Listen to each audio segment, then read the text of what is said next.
మా పిల్లలు పెసరపప్పుతో ఏది చేసినా తొందరగా తినరు. అందుకే నేను ఎక్కువగా వండను. కానీ ఒకసారి పెసరపప్పుతోని స్టఫ్డ్ అట్టు చేసి పెట్టాను.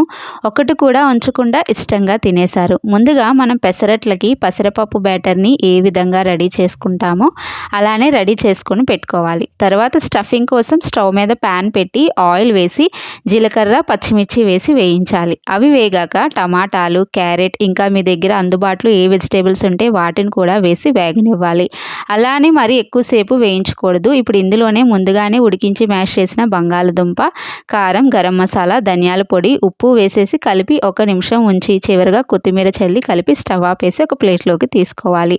తర్వాత ఇక్కడ చూపించిన విధంగా వడలాగా కాస్త మందంగా ఒత్తుకొని అన్నిటినీ రెడీ చేసి పెట్టుకోవాలి. తవా మీద కాస్తంత ఆయిల్ అనేది అప్లై చేసుకొని పెసరపప్పు బ్యాటర్ని వేసేసి స్టఫింగ్ని పెట్టి మరలా బ్యాటర్ వేసుకొని ఉల్లిపాయలు, చిల్లీ ఫ్లేక్స్, కొద్దిగా ఆయిల్ వేసుకొని రెండు వైపులా గోల్డెన్ కలర్ వచ్చేంత వరకు కాల్చుకోవాలి.